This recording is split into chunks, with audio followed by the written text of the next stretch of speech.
নমস্কাৰ জেচিচিৰ সংবাদ পৰিক্ৰমালৈ আপোনাক স্বাগতম জনাইছো ষ্টুডিঅত মই জয়শ্ৰী মেধি প্ৰথমে চাওঁ আহক আজিৰ সংবাদ শিৰোনাম কৰোনাৰ বাবে ৰেডজন মৰিগাঁৱত লকডাউন ঘোষণা কণ্টেইনমেণ্ট জোন জাগিৰোডত হস্তম আৰক্ষী প্ৰশাসন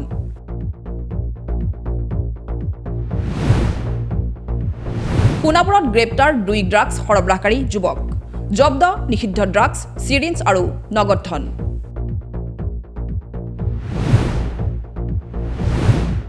জাগিৰোডৰ শিলচাঙত ভয়ংকৰ পথ দুৰ্ঘটনা পথৰ ডিভাইডাৰত খুন্দা এল্টো গাড়ী নিহত এজন ইণ্ডিয়া টুডেৰ সমীক্ষাত উজলিল জাগিৰোড মহাবিদ্যালয় কলা বিজ্ঞান বাণিজ্য শাখাত স্থান লাভ আগশাৰীৰ মহাবিদ্যালয়খনৰ এতিয়া চাওঁহক বাতৰি বিস্তৃত ৰূপত ৰেড-জ'ন হিচাপে চিহ্নিত মৰিগাঁও জিলাত এসপ্তাহৰ বাবে ঘোষণা কৰা হৈছে লকডাউন কৰোনাৰ সংক্ৰমণ বৃদ্ধিৰ বাবে চৰকাৰে জাৰি কৰা নতুন এছঅপি কাৰ্যকৰী কৰাৰ বাবে জিলাখনৰ ঠায়ে ঠায়ে হস্তম হৈ আছে আৰক্ষী প্ৰশাসন কণ্টেইনমেণ্ট জোন জাগিৰোডত হস্তম আৰক্ষী অযথা ভিৰ নকৰিবলৈ আহ্বান জাগিৰোড ব্যৱসায়ী সন্থাৰ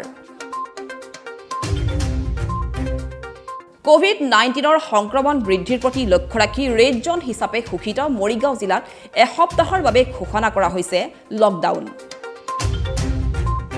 কৰোনা মহামাৰীৰ বাবে চৰকাৰৰ নতুন নিৰ্দেশনা অনুযায়ী সোমবাৰৰ পৰা মৰিগাঁও জিলাত জাৰি কৰা হৈছে কণ্টেইনমেণ্ট জোন এইলৈ জিলাখনৰ অন্য প্ৰান্তৰ লগতে জাগিৰোডতো লকডাউনৰ প্ৰভাৱ পৰিলক্ষিত হয় প্ৰশাসনৰ নিৰ্দেশনা অনুসৰি জাগিৰোডৰ ঠায়ে ঠায়ে হস্তম হৈ আছে আৰক্ষী অৰ্ধসামৰিক বাহিনীৰ জোৱানৰ লগতে প্ৰশাসনৰ লোক ইয়াৰ মাজতে নিৰ্ধাৰিত সময়লৈ গেলামালৰ দোকান জৰুৰীকালীন সেৱাসমূহ খোলা হৈ থকাৰ বাহিৰে আন কোনো ধৰণৰ লোকক ৰাজপথ কিংবা বজাৰলৈ ওলাই অহাটো বাৰণ কৰিছে আৰক্ষীয়ে ইতিমধ্যে নতুন নিৰ্দেশনা নহালৈকে জিলা প্ৰশাসনে মৰিগাঁও জিলাখনত এসপ্তাহলৈ সান্ধ্য আইন জাৰি কৰিছে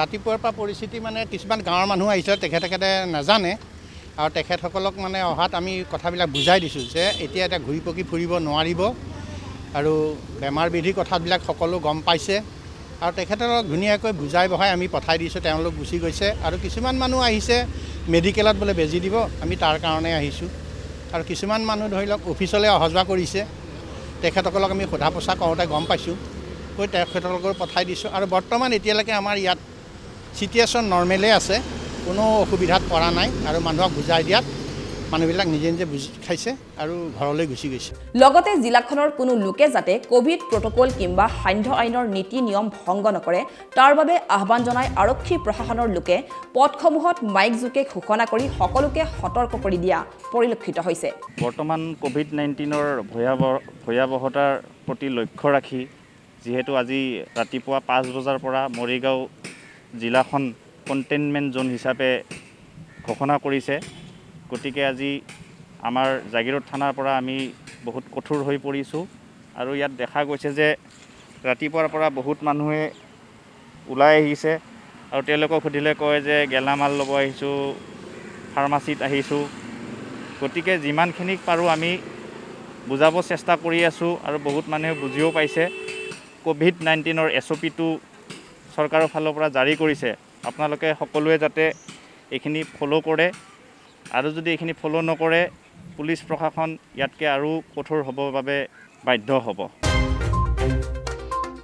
সমান্তৰালকৈ জাগিৰোড ব্যৱসায়ী সন্থাৰ বিষয়ববীয়াসকলেও ব্যৱসায়ী তথা সাধাৰণ লোকক বজাৰ সমাৰত অযথা ভিৰ নকৰিবলৈ আহ্বান জনাইছে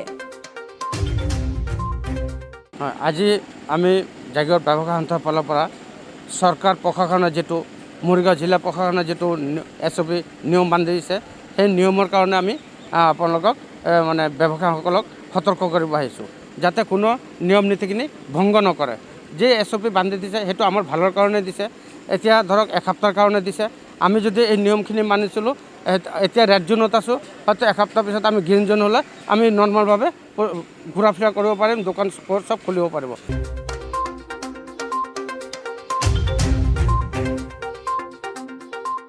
কাল কৰোনাৰ মাজতে জাগিৰোড মহাবিদ্যালয়ে ৰাজ্যবাসীলৈ কঢ়িয়াই আনিছে এটা উৎসাহজনক খবৰ আগশাৰীৰ মহাবিদ্যালয়খনে পুনৰ দেশত শীৰ্ষ মহাবিদ্যালয়ৰ তালিকাত স্থান লাভ কৰিবলৈ সক্ষম হৈছে। দেশৰ শ্ৰেষ্ঠ শিক্ষানুষ্ঠান নিৰ্বাচনৰ বাবে প্ৰতি বছৰে ইণ্ডিয়া টুডে চলাই আহিছে সমীক্ষা। 2021 বৰ্ষৰ এই সমীক্ষাত জাগিৰোড মহাবিদ্যালয়ে কলা, বিজ্ঞান আৰু বাণিজ্য তিনিওটা শাখাত সন্মানজনক স্থান লাভ কৰি জিলাখনৰ লগতে ৰাজ্যখনলৈ গৌৰৱ কঢ়িয়াই আনিবলৈ সক্ষম হৈছে। উল্লেখযোগ্য যে জাগিৰোড মহাবিদ্যালয় অসমৰ একমাত্ৰ উচ্চ শিক্ষাৰ অনুষ্ঠান যিখনে তিনিওটা শাখাতে স্থান লাভ কৰিবলৈ সক্ষম হৈছে। এই বৰ্ষৰ ঘোষিত ফল অনুসৰি কলা শাখাই 127 সংখ্যক, বিজ্ঞান শাখাই 132 সংখ্যক আৰু বাণিজ্য শাখাই 137 সংখ্যক স্থান অধিকাৰ কৰিছে। উল্লেখযোগ্য যে মহাবিদ্যালয়খনৰ বাণিজ্য শাখাই বিগত 3টা বৰ্ষতে ধাৰাবাহিকভাৱে দেশৰ আগশাৰীৰ শিক্ষানুষ্ঠান হিচাপে ইয়াৰ গৌৰৱ অটুট ৰাখিবলৈ সক্ষম হৈছে। হয়, জাগিৰোড মহাবিদ্যালয়ে পুনৰ দেশৰ শীৰ্ষ মহাবিদ্যালয়ৰ লগত একেলগে শাৰী পুৰাবলৈ সক্ষম হৈছে। জাগিৰোড মহাবিদ্যালয় কলা, বিজ্ঞান আৰু বাণিজ্য তিনিটা শাখাই 2019 চনত আমি দেশৰ মহাবিদ্যালয় শীৰ্ষ মহাবিদ্যালয়সমূহৰ লগত স্থান পূৰাইছিলোঁ। এইবাৰ পুনৰবাৰ আমি একেলগে দেশৰ শীৰ্ষ মহাবিদ্যালয়ৰ লগত তিনিটা শাখাই আমি স্থান পূৰাবলৈ সক্ষম হৈছোঁ। আমাৰ বাণিজ্য শাখাই 3টা বছৰ ধাৰাবাহিকভাৱে শ্ৰেষ্ঠ মহাবিদ্যালয়সমূহৰ লগত স্থান পাবলৈ সক্ষম হৈছে। চৰকাৰক ইয়াৰ পৰা আহ্বান জনাব খুজিম যে আমাৰ মহাবিদ্যালয়ৰ বাণিজ্য শাখাটো যাতে সোনকালে প্ৰভিঞ্চিয়েলাইজ কৰি আমাৰ ছাত্ৰ ছাত্ৰী আৰু শিক্ষকসকলক সকলোকে সকাহ দিয়ে। এইবাৰো কলেজখনৰ বাণিজ্য শাখাই ৰাজ্যৰ প্ৰথম আৰু বিজ্ঞান শাখাই অসমৰ দ্বিতীয় স্থান লাভ কৰিবলৈ সক্ষম হোৱাৰ বাবে মহাবিদ্যালয় পৰিয়াল উৎফুল্লিত হৈ পৰিছে। ইণ্ডিয়া টুডে দেশৰ IIT, university, engineering, medical, dental, আইন আদি উচ্চ শিক্ষাৰ অনুষ্ঠানসমূহৰ বিভিন্ন দিশৰ পাৰদৰ্শিতা বিচাৰ কৰি এইসমূহৰ স্থান নিৰ্ণয় কৰি আহিছে। এইবাৰ অসমৰ পৰা কলা শাখাত 5খন, বিজ্ঞান শাখাত 2খন আৰু বাণিজ্য শাখাত 1খন মহাবিদ্যালয়ে এই শীৰ্ষ শিক্ষানুষ্ঠানৰ তালিকাত নাম উজ্বলাবলৈ সক্ষম হোৱাৰ বাবে অধ্যক্ষ ডক্টৰ ভৱেন চন্দ্ৰ নেওগৰ লগতে সকলোৱে সন্তোষ প্ৰকাশ কৰিছে। মহাবিদ্যালয়ৰ বিজ্ঞান শাখাই অসমৰ ভিতৰত শ্ৰেষ্ঠ মহাবিদ্যালয়ৰ স্থান লাভ কৰিছে ইণ্ডিয়া টুডে সমীক্ষাত। এইবাৰ আমি দেশৰ সমগ্ৰ বিজ্ঞান শাখাৰ মহাবিদ্যালয়সমূহৰ ভিতৰত 149 সংখ্যক স্থান দখল কৰিছোঁ। আমাৰ কলা শাখাই অসমৰ অন্য 6খন মহাবিদ্যালয় একেলগে শাৰী পাবলৈ সক্ষম হৈছে।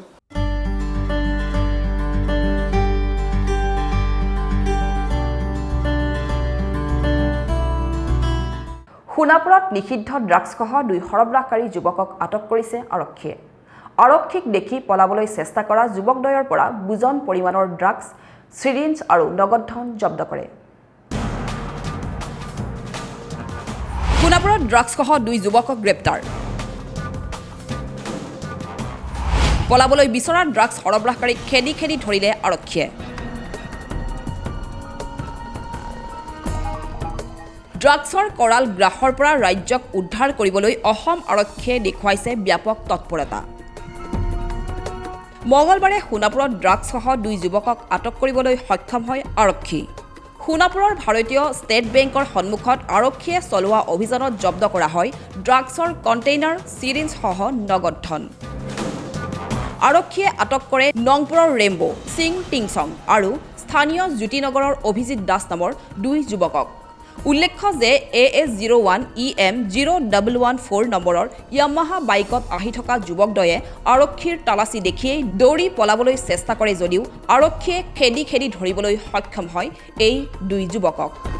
সোণাপুৰ ষ্টেট বেংকৰ ফ্ৰণ্টত তাৰমানে মেঘালয়ৰ পৰা কোনোবা ল'ৰাই ড্ৰাগছ দিব আহে বুলি আজিতো সেইকাৰণে আমি এটা স্পেচিয়েল নাকা বহুৱালোঁ আৰু তাতে আমি এটা নাম্বাৰ প্লেটবিহীন বাইক ইণ্টাৰচেপ্ট কৰোঁতে বহুত বাইক আমি ধৰিয়ে আছোঁ। এটা ইণ্টাৰচেপ্ট কৰোঁতে দৌৰি পলাইছিলে, দৌৰি গৈ যেতিয়া ধৰিলোঁ ইয়াৰ হাতত আমি ড্ৰাগছ পালোঁ আৰু সি একচুৱেলি আজি দিব আহিছিলে।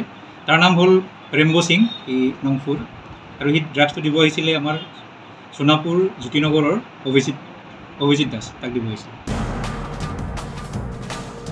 সম্প্ৰতি সোণাপুৰ আৰক্ষীয়ে এটি গোচৰ পঞ্জীয়ন কৰি আৰম্ভ কৰিছে তদন্ত।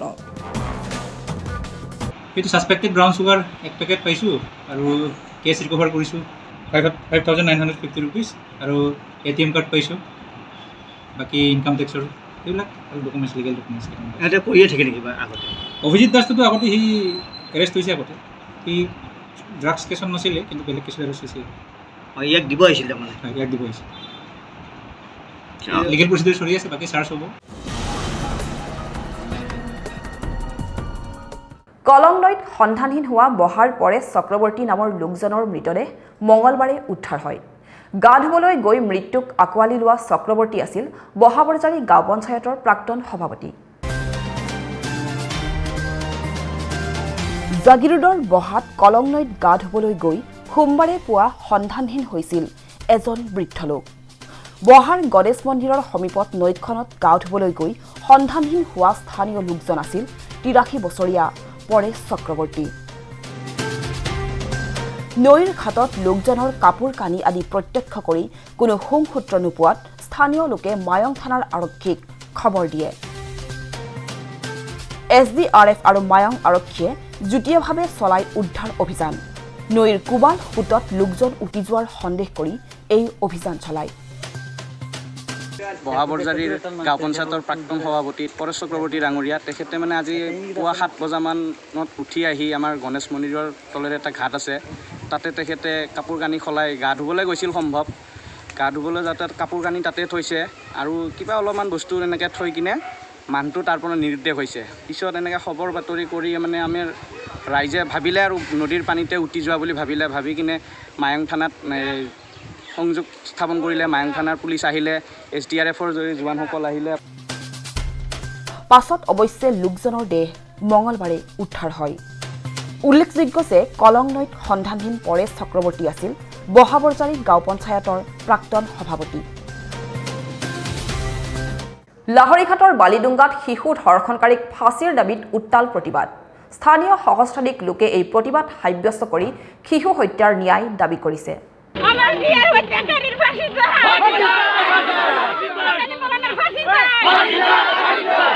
লাহৰীঘাটৰ বালিডুংগাৰ নাৰকীয় ধৰ্ষণ কাণ্ডৰ মূল অভিযুক্তক গ্ৰেপ্তাৰ। শিশু ধৰ্ষণ কৰি হত্যা কৰা নৰপিশাচ ছৈয়দ আলী ওৰফে পাঠাৰ ফাঁচীৰ দাবীত দেওবাৰে এনেদৰে বালিডুংগাত ওলাই আহিল সহস্ৰাধিক লোক।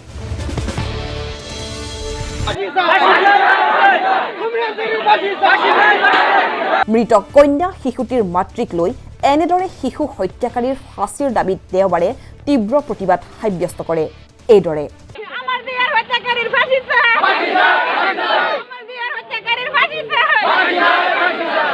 সকলো প্ৰতিবাদকাৰীৰ দাবী, শিশু ধৰ্ষণ কৰি নৃশংসভাৱে হত্যা কৰা ছৈয়দ আলীক ফাঁচী দিয়ক।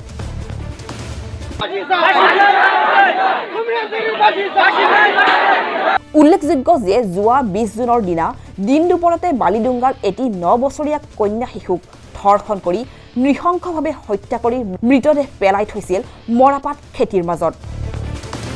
সমগ্ৰ অসম জোকাৰি যোৱা এই ঘটনাৰ বুজ ল'বলৈ খোদ মুখ্যমন্ত্ৰী হিমন্ত বিশ্ব শৰ্মাও শুকুৰবাৰে ভোৰাগাঁৱলৈ আহিছিল। ইফালে সম্পূৰ্ণ এসপ্তাহৰ অন্তত ভোৰাগাঁও আৰক্ষীয়ে তদন্ত কৰি শনিবাৰৰ নিশা বালিডুংগাৰ গাঁৱৰ ছৈয়দ আলী নামৰ 65 বছৰীয়া বৃদ্ধ লোকজনক গ্ৰেপ্তাৰ কৰিবলৈ সক্ষম হয়। যি ঘটনা আজি বালিডুংগা অঞ্চলত হ'ল, ৰেপ উইথ মাৰ্ডাৰ, এই ঘটনাটো গোটেই অসম তথা ভাৰতবৰ্ষ চুই গৈছে। আৰু যিটোৰ কাৰণে আমি আজি ভোৰাগাঁও অঞ্চলৰ মানুহ লজ্জানত অৱস্থা। আৰু এই অঞ্চলৰ মানুহৰ যাতে যিটো সন্মান, যিটো ন্যায় পাব লাগে এই অঞ্চলৰ মানুহে, সেই ন্যায়টো আজি প্ৰশাসনে জল পটপটকৈ উলিয়াই দিছে। তাৰ কাৰণে আমি প্ৰশাসনক ধন্যবাদ জনাইছোঁ। আৰু এই অঞ্চলৰ হৈ আমি ভোৰাগাঁও আঞ্চলিক কৃষক মুক্তি সংগ্ৰাম সমিতিৰ হৈ আমি আহ্বান জনাইছোঁ, যিজন কাল্পিতক গ্ৰেপ্তাৰ কৰা হৈছে তেওঁক যাতে অধিক কঠোৰতম কঠোৰ শাস্তি দিয়ে। তেওঁৰ নাম ছৈয়দ আলী বুলি ঘোষণা কৰা হৈছে ইতিমধ্যে। তেওঁৰ বয়স 65 বুলি।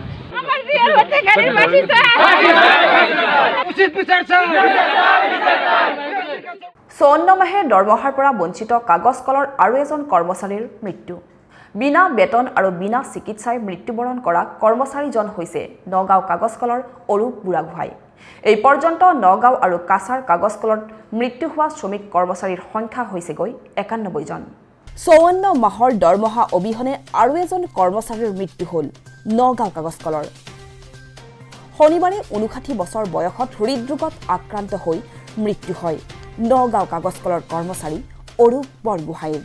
এই লৈ দীৰ্ঘদিন ধৰি বন্ধ হৈ থকা নগাঁও আৰু কাছাৰ কাগজ কলত বিনা বেতন আৰু ধনৰ অভাৱত বিনা চিকিৎসাই মৃত্যু হোৱা শ্ৰমিক কৰ্মচাৰীৰ সংখ্যা হ'লগৈ 91 গৰাকী। এই ক্ষেত্ৰত চৰকাৰৰ বিৰুদ্ধে তীব্ৰ ক্ষোভ প্ৰকাশ কৰিছে কলডুটাৰ joint action committee of recognised ইউনিয়নৰ সভাপতি মানৱেন্দ্ৰ চক্ৰৱৰ্তীয়ে। তেওঁ প্ৰতিক্ৰিয়া প্ৰকাশ কৰি কয় যে কাগজ কল এতিয়া মৃত্যু উপত্যকাত পৰিণত হৈছে। তিল তিলকৈ 91জন শ্ৰমিক কৰ্মচাৰী মৃত্যু হোৱাৰ পিছতো চৰকাৰৰ গা লৰা নাই। আমাৰ আৰু এজন সহকৰ্মী অৰূপ বৰগোহাঁই নগাঁও কাগজ কলৰ অকাল মৃত্যুৰ হাতত বলি হ'লে। ইয়াক লৈ 91জন হ'ল। তেওঁ ক্ষোভেৰে কয় যে চৰকাৰে অতি শীঘ্ৰে বন্ধ হৈ থকা কাগজ কল দুটা পুনৰ কাৰ্যক্ষম নকৰিলে এইদৰে আৰু অধিক কৰ্মচাৰীৰ অৱস্থা শোচনীয় হৈ পৰিব, যিটো অসহনীয়। আৰু আমাৰ ডক্টৰ হিমন্ত বিশ্ব শৰ্মা ডাঙৰীয়াৰ নতুন মুখ্যমন্ত্ৰী হোৱাৰ এই 1.5 মাহৰ ভিতৰত আৰু 6জন মানুহৰ মৃত্যু হৈছে। এই মৃত্যুখিনিক আমি কি ক'ম? জেন'চাইড, চৰকাৰী নিৰ্যাতনক হত্যা, নৰহত্যা, দুৰ্ভিক্ষ কি ক'ম? এই মানুহখিনিতো অনাহাৰে অৰ্ধাহাৰে বিনা চিকিৎসাৰে মৰি আছে। কোনে বচাব? আমি কল্যাণকামী ৰাষ্ট্ৰৰ এটা সংবিধানৰ জৰিয়তে জীৱনৰ অধিকাৰ আদায় কৰা নাগৰিকবৃন্দ, নেতাবিলাকে সংবিধানৰ ওপৰত হাত ৰাখি প্ৰতিজ্ঞা কৰি আহে আমি ৰাইজৰ জীৱন আৰু সম্পত্তি ৰক্ষা কৰিম। এটা চৰকাৰী অনুষ্ঠানত শ্ৰমদান কৰাৰ পাছত ইমান মানুহৰ মৃত্যু কেতিয়াবা বিশ্বত হৈছেনে? আমি হাতজোৰ কৰি কৈছোঁ, প্লিজ দয়া কৰি বন্ধ কৰক। ষ্টপ দিছ কিলিং, ছেভ লাইভছ। নগাঁও জিলাৰ আমছৈ আৰক্ষী চকীৰ ভাৰপ্ৰাপ্ত বিষয়াক নিলম্বন। অসম আৰক্ষীৰ খাকী পোছাকত কলংকাৰ দাগ লগাই কি কাৰণে নিলম্বিত হ'ল আৰক্ষী বিষয়া দুলাল বৰা, চাওঁ আহক। নগাঁও জিলাৰ আমছৈ আৰক্ষী চকীত উত্তপ্ত পৰিস্থিতি। আমছৈ পলাশগুৰি ৰাইজে এইদৰে কৰিলে থানা ঘেৰাও। আৰক্ষীৰ বৰ্বৰতাক সহ্য কৰিব নোৱাৰি পৱন পাটৰ নামৰ এজন লোকে আত্মহত্যা কৰাক কেন্দ্ৰ কৰি এই পৰিস্থিতিৰ সৃষ্টি হয় থানাখনৰ সন্মুখত।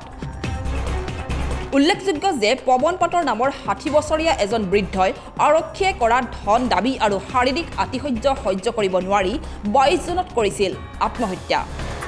মোৰ দেউতাক মানে কেছ কৰিছিল গাঁৱৰ মানুহ ঘৰ। কেছ কৰাত পুলিচ আহিছিল মোৰ ঘৰলৈ মই নাথাকা পাছত আহিছিল পুলিচে। আহি দেউতাক লৈ গৈছিল, লৈ গৈ পেলাই বেলেগ মানুহৰ ঘৰত এই যোনে কেছ দিছে সিহঁতৰ ঘৰত নি পেলাই মোৰ দেউতাক আঁঠু কৰাই 2 চৰ মাৰিছে। আৰু মোৰ দেউতাই কৈছে যে মোক পুলিচে আহি মোক চৰ মাৰিছে, মোক কাণৰ তলত বিষ হৈ আছে, ভাত খাব পৰা নাই। পুলিচে যেতিয়া নেকি টকা দাবী কৰিছে 15,000 টকা 15,000 দাবী কৰাৰ কাৰণে মোৰ দেউতাই আহি আত্মহত্যা কৰি ল'লে। ঘৰত আহি পেলাই সেইদিনাখন মঙলবাৰ আছিলে, সেইখন মোক ন্যায় দিলে ভাল হয়। চৰকাৰে মোক যাতে ন্যায় দিয়ে মই এইটো বিচাৰোঁ। তাৰ নামটো দুলাল বৰা, আমছৈ IC হয়, তেখেতে বিচাৰিছিল। এই ক্ষেত্ৰত আমছৈ আৰক্ষী চকীৰ ভাৰপ্ৰাপ্ত বিষয়া দুলাল বৰাৰ বিৰুদ্ধে উঠিছিল গুৰুতৰ অভিযোগ। এটা গোচৰ নিষ্পত্তি কৰাৰ বাবে আৰক্ষী বিষয়া দুলাল বৰাই লোকজনক দাবী কৰিছিল 15,000 টকা। জনামতে IC মানে আমাৰ দুলাল মানে বৰা আমছৈ IC তেখেতে মানে 15,000 টকা মানে দাবী কৰিছে বোলে, হয়, কেছটো নাইকিয়া কৰিবৰ কাৰণে। আৰু মানুহজন সেই কথাটো জানি আকৌ তাৰমানে কি এনেও দুখীয়া, গতিকে কেনেধৰণৰ তাৰমানে কি এইবিলাক মোকাবিলা কৰিব। আৰু তাৰ উপৰি অপমানিত হৈছে, জঘন্যভাৱে অপমানিত মানে হৈছে। গতিকে আল্টিমেটলি আমাৰ যিটো মানে সন্দেহ, গতিকে তেখেতে এইটো চূড়ান্ত মানে সিদ্ধান্ত ল'বলৈ বাধ্য হৈ গৈছে তাৰমানে কি এই মানে কি ছুইচাইডৰ কাৰণে। পাছত থানাখনত নগাঁও জিলাৰ শীৰ্ষ আৰক্ষী উপস্থিত হৈ পৰিস্থিতি নিয়ন্ত্ৰণ কৰাৰ লগতে অভিযুক্ত দুলাল বৰাক চাকৰিৰ পৰা নিলম্বন কৰে। পৱন পাটৰ যিটো ছুইচাইড হোৱাৰ পিছত কিন্তু যিটো ডেড বডি আমি জানাত কিন্তু নিশ্চয় কোনোবা এটা মেজিষ্ট্ৰেট আহি এই ডেড বডিটো ধৰক ষ্টেণ্ড হ'ব লাগিছিলে। কিন্তু আমি এতিয়া ইয়াত শুনিছোঁ মানে কোনো মেজিষ্ট্ৰেট নাই। আমছৈ IC আহি মানে নমাই কৰি তাৰপিছত ধুমাধুম খুলি কৰি মানে জ্বলাব ব্যৱস্থা কৰালে। কিন্তু বিনা মেজিষ্ট্ৰেট কি ভিত্তিত মানে এই পৱন পাটৰক মানে সৎকাৰ কৰিলে, তে সেইখিনি ধৰক মানে আইনগতভাৱে আমি কিন্তু অলপ মানে ভাবিবলগীয়া হৈছে। ৰাজ্যত উদ্বেগজনকভাৱে বৃদ্ধি পাইছে কৰোনাত আক্ৰান্ত শিশু। মৰিগাঁও জিলাত 3 মাহত আক্ৰান্ত হৈছে 1680টা শিশু। এই লৈ বাৰুকৈয়ে চিন্তিত হৈ পৰিছে বিভিন্ন মহল। ফুলকুমলীয়া শিশুসকলক কিদৰে কৰোনাৰ সংক্ৰমণৰ পৰা বচাই ৰাখিব পাৰি এই সন্দৰ্ভত পৰামৰ্শ আগবঢ়াইছে চিকিৎসকে। এই লৈ আমাৰ জ্যেষ্ঠ সাংবাদিক মণ্টু কুমাৰ মেধিয়ে যুগুত কৰা এক বিশেষ প্ৰতিবেদন চাওঁ আহক।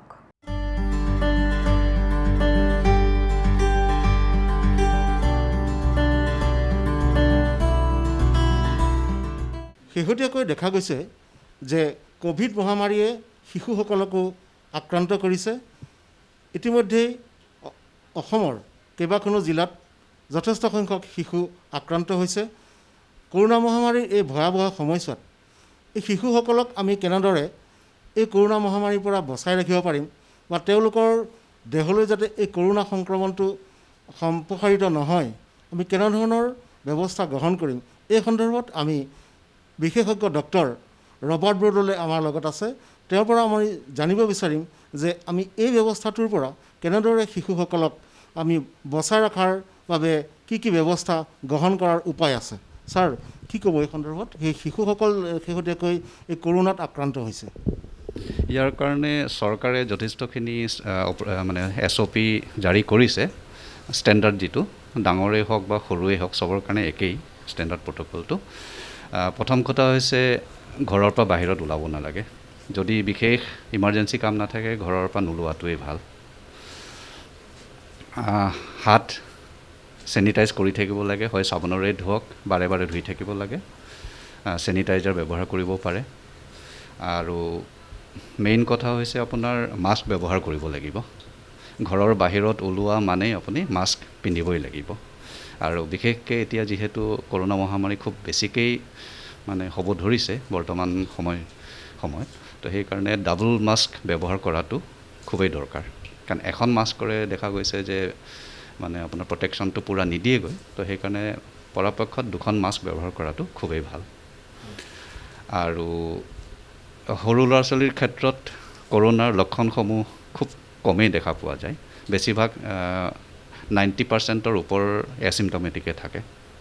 বিশেষ লক্ষণবোৰ দেখা পোৱা নাযায়। যদিহে ঘৰত ডাঙৰৰ মাক দেউতাকৰ বা অন্য অভিভাৱকৰ বা ঘৰত ফেমিলিত কাৰোবাৰ যদি ক'ভিড পোৱা গৈছে, পজিটিভ হৈছে, তেতিয়াহ'লে লগে লগে শিশুৰো টেষ্ট কৰাই দিব লাগে। আৰু যিমানখিনি পাৰে হোম কোৱাৰেণ্টাইনত থাকিব লাগে। বিশেষ কাম নাথাকিলে ঘৰৰ বাহিৰত ওলাব নালাগে। এইখিনি মেইনলি। আৰু যদি কিবা লক্ষণ দেখা দিয়ে লগে লগে শিশুটোক বা সাধাৰণতে আমি 18 বছৰলৈকে ধৰোঁ পেডিয়াট্ৰিক যিটো পপুলেশ্যন, লগে লগে ডক্টৰৰ লগত সম্পৰ্ক কৰি ডক্টৰৰ লগত কথা পাতি যিখিনি ব্যৱস্থা ল'ব লাগে সেইমতে ব্যৱস্থাটো গ্ৰহণ কৰাটো খুবেই ভাল। সেই ক্ষেত্ৰত দেখা গৈছে আমাৰ মৰিগাঁও জিলাতো শেহতীয়াকৈ কেইবাটাও শিশু আক্ৰান্ত হৈছে বা ডিব্ৰুগড়ত হৈছে, নগাঁৱত হৈছে। গতিকে এই আক্ৰান্ত শিশুসকলক বচাব পাৰোঁ বা তেওঁলোক যাতে অধিক ভয়াৱহ পৰিস্থিতিলৈ আমি আগবাঢ়ি যাব লগা নহয়, জিলাখনত যাতে শিশুসকল যাতে যথেষ্ট সংক্ৰমণ নহয়, তাৰ বাবে আৰু আমি বা আপোনালোকৰ ফালৰ পৰা আৰু কেনেকুৱা কি ব্যৱস্থা আছে বাৰু? ষ্টেণ্ডাৰ্ড যিখিনি প্ৰট'কল চৰকাৰে বান্ধি দিছে সেইখিনি যদি সাৱধানতা অৱলম্বন কৰা হয় তেতিয়াহ'লে বহুতখিনি মানে চবেই এই ৰোগৰ পৰা বাচি থকাৰ মানে এটা ভাল উপায় বাচি থাকিব পৰা যাব।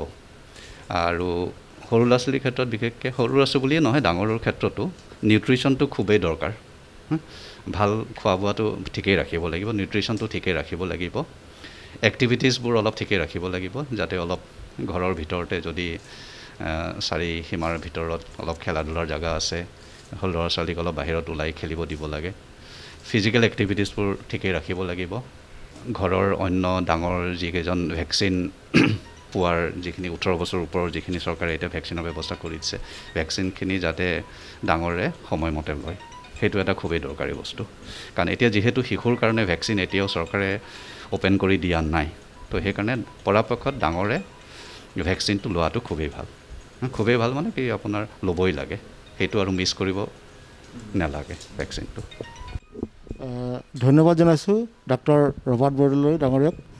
তেখেতে শিশুসকলৰ ক্ষেত্ৰত ল'ব লগা যিখিনি সাৱধানতা সেই বিষয়ে আমাক জনালে। জিলাখনত আমি যদি 1 এপ্ৰিলৰ পৰা ধৰোঁ, 1 এপ্ৰিলৰ 2021 1 এপ্ৰিলৰ পৰা 18 বছৰ তলৰ শিশু 1680 1680জন শিশু আক্ৰান্ত হৈছে। 1 এপ্ৰিলৰ পৰা আৰু আমি যে লাষ্ট সপ্তাহটোত আমি 22 জুনৰ পৰা 28 জুনলৈ আমি চাওঁ 159 শিশু আক্ৰান্ত হৈছে। আমি শিশুটো 0 পৰা 18 বছৰলৈকে ধৰিছোঁ চাইল্ড আৰু যোৱাকালি দিনটোত 18 জন আক্ৰান্ত হৈছে। চৰকাৰে আমাক এনেকুৱা নিৰ্দেশনা এটা দিছে যে সকলো পজিটিভ কেছেই হয় কোভিড কেয়াৰ চেণ্টাৰ নাইবা হস্পিটেল তেনেকৈ ভৰ্তি হ'ব লাগিব। মেক্সিমাম শিশুৱেই এচিমটমেটিক, তেওঁলোকৰ মানে এটা ডেথ নাই, শিশুৰ কোনো ডেথ হোৱা নাই আৰু তেওঁলোকক পোৱাও গৈছে। জেনেৰেলি ধৰক কোনোবা এজনৰ ঘৰখনত যদি পজিটিভ হয় তেওঁলোকক কণ্টেক্ট ট্ৰেচিঙৰ বা তেওঁলোকৰ সংস্পৰ্শত অহা মানুহবিলাকক পৰীক্ষা কৰোঁতে তেওঁলোকক ধৰা পৰিছে। বৰ্তমান যি ডেল্টা প্লাছ ভাইৰাছটো আহি আছে, যি শিশুবিলাককহে সেইটো আক্ৰমণ কৰিব পাৰে এনেকুৱা কথা এটা হৈছে আৰু বহুত জেগাই প্ৰমাণো পাইছে। তাৰ কাৰণে আমাৰ চৰকাৰো সতৰ্ক হৈছে।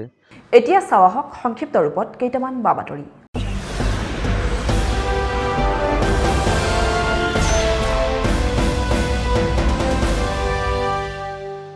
জাগিৰোডৰ নেলিত ভয়ংকৰ পথ দুৰ্ঘটনাটোত এজন লোক থিতাতে নিহত হয়। 37 নং ৰাষ্ট্ৰীয় ঘাইপথৰ নেলিৰ চিলচাং অভাৰব্ৰিজত AS01 BA 9896 নম্বৰৰ এল্টো 800 বাহনখনে নিয়ন্ত্ৰণ হেৰুৱাই ডিভাইডাৰত খুন্দা মাৰে। ফলত এল্টোখনৰ যাত্ৰী সুনিলাল দাস থিতাতে নিহত হয়। ভয়ংকৰ দুৰ্ঘটনাটোত এল্টোখনৰ চালক মনোজ পোদ্দাৰ গুৰুতৰভাৱে আহত হয়। আহত আৰু নিহত দুয়োজনৰে ঘৰ জাগিৰোডৰ ঘুনুচাত বুলি জনা গৈছে। দুৰ্ঘটনাগ্ৰস্ত গাড়ীখন নগাঁৱৰ পৰা জাগিৰোডলৈ আহি আছিল। কৰোনাকালীন পৰিৱেশৰ সময়তে সোণাপুৰস্থিত দিচাং ৰিজৰ্ট কৰ্তৃপক্ষৰ এক বিশেষ পদক্ষেপ। ইতিমধ্যে কণ্টেইনমেণ্ট জোন হিচাপে ঘোষিত সোণাপুৰৰ ৰূপনগৰ অঞ্চলৰ প্ৰায় 70টা পৰিয়ালৰ মাজত সোমবাৰে ৰিজৰ্টখনে অত্যাৱশ্যকীয় সামগ্ৰীৰ টোপোলা যোগান ধৰে। আজি আমি দিচাং ৰিজৰ্টৰ পৰা ৰূপনগৰ যি কণ্টেইনমেণ্ট জোন যিবিলাক মানুহ আছে তেখেতসকলক আমি অলপ সাহায্য দি উপকৃত কৰিম বুলি ভাবিছোঁ। ইয়াতে আমি 70 জনৰ কাৰণে আনিছোঁ, 70 ঘৰৰ কাৰণে। কেৱল ব্যৱসায়িক ক্ষেত্ৰতেই দৃষ্টি আবদ্ধ নাৰাখি ৰিজৰ্টখনে সময়ে সময়ে অঞ্চলটোত গ্ৰহণ কৰা এনে পদক্ষেপক প্ৰশংসা কৰিছে অঞ্চলবাসীয়ে। আমি ৰূপনগৰ গাঁৱৰ বাসিন্দা দিচাং ৰিজৰ্টৰ স্বত্বাধিকাৰ দিলীপ গগৈ ডাঙৰীয়া আমাক মানে কণ্টেইনমেণ্ট জোনৰ যিবিলাক ভিতৰত আছে 70-80 ঘৰ মানুহ আছে তাহাঁতক কিছু পৰিমাণৰ ৰিলিফ দি সকাহ কৰিছে। তাৰ কাৰণে দিলীপ গগৈ ডাঙৰীয়াক আমাৰ গাঁওবাসীৰ পৰা বহুত বহুত ধন্যবাদ থাকিল।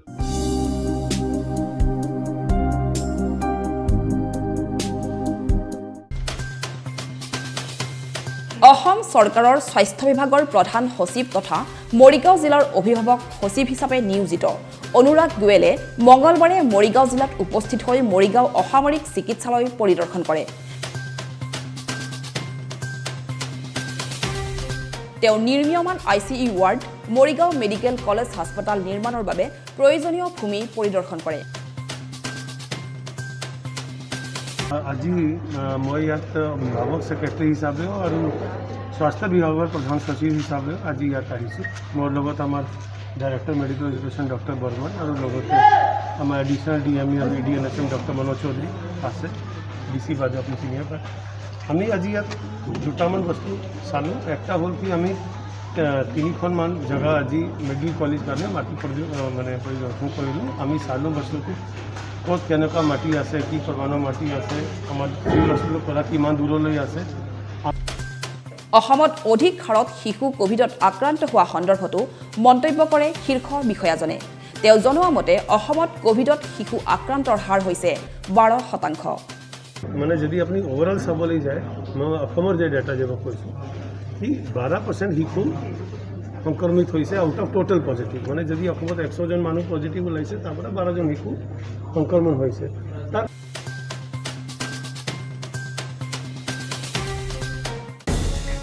কৰোনা মহামাৰীৰ বাবে ৰাজ্যত অব্যাহত আছে সান্ধ্য আইন। এই সান্ধ্য আইনৰ সুবিধা লৈ একাংশ চোৰে ক্ষেত্ৰীত চলাইছে লুটপাট। ক্ষেত্ৰীৰ ফেৰাকুচিস্থিত ডিমৰীয়া উচ্চ মাধ্যমিক বিদ্যালয়ত মঙলবাৰে নিশা দুৰ্ধৰ্ষ চোৰে লুৰ, গ্ৰিল আৰু দুৱাৰৰ তলা ভাঙি প্ৰৱেশ কৰে বিদ্যালয়ৰ কোঠাত। চোৰে লুটি নিয়া 10টাকৈ কম্পিউটাৰ, মধ্যাহ্ন ভোজনৰ চাউল, চিলিণ্ডাৰ জেনেৰেটৰৰ লগতে 2খনকৈ ফেন। উল্লেখযোগ্য যে চুৰিকাণ্ডক লৈ চিন্তিত হৈ বিদ্যালয় কৰ্তৃপক্ষই এই সন্দৰ্ভত আৰক্ষীক দিয়া এজাহাৰৰ ভিত্তিত তদন্ত চলি আছে যদিও আৰক্ষীয়ে লাভ কৰা নাই চোৰৰ সংসূত্ৰ। যোৱা নিশা ডিমৰীয়া হাইস্কুলত কোনো চোৰ সোমাই দুৰ্বৃত্ত সোমাই তলা ভাঙি অফিচ ৰুমৰ পৰা বস্তু নিয়ে আৰু কম্পিউটাৰ ৰুমৰ পৰা 10টা কম্পিউটাৰ, চাউলৰ ৰুমৰ পৰা চাউলৰ বস্তা 6টা আৰু অফিচ ৰুমৰ পৰা গেছৰ চিলিণ্ডাৰ 4টা চুৰ কৰি লৈ যায় আৰু স্কুলখনৰ বহুতো ক্ষতি কৰে। কিন্তু কথা হ'ল এই বিষয়ে কোনো ধৰণৰ আমি হেৰি পোৱা নাই। এতিয়া আমি থানাৰ লগত যোগাযোগ কৰিছোঁ, বাকীখিনি তেওঁলোকৰ কৰণীয় কাম তেওঁলোকে কৰিব।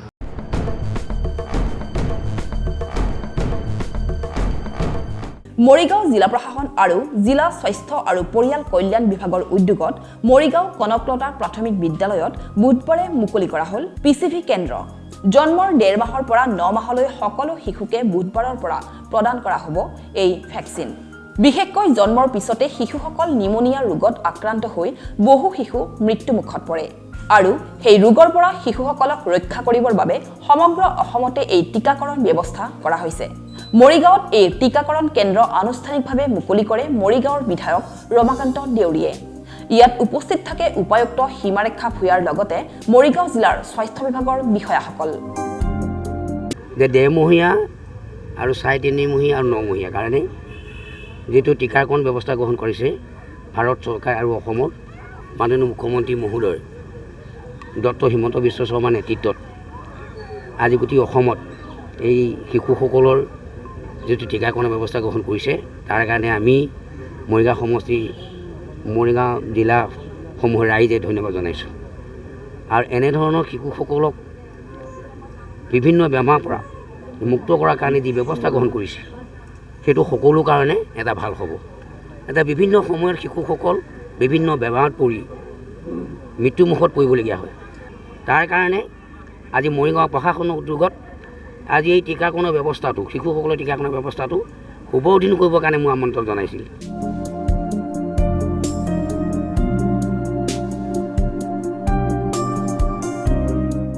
আজিৰ সংবাদ পৰিক্ৰমা ইমানতে সামৰিছোঁ। জাগিৰোড, মৰিগাঁও আৰু ইয়াৰ কাষৰীয়া বিভিন্ন অঞ্চলৰ বা বাতৰিলৈ আমি আপোনালোকৰ মাজলৈ আহোঁ প্ৰতি বুধবাৰে সন্ধিয়া আৰু বৃহস্পতিবাৰে পুৱা।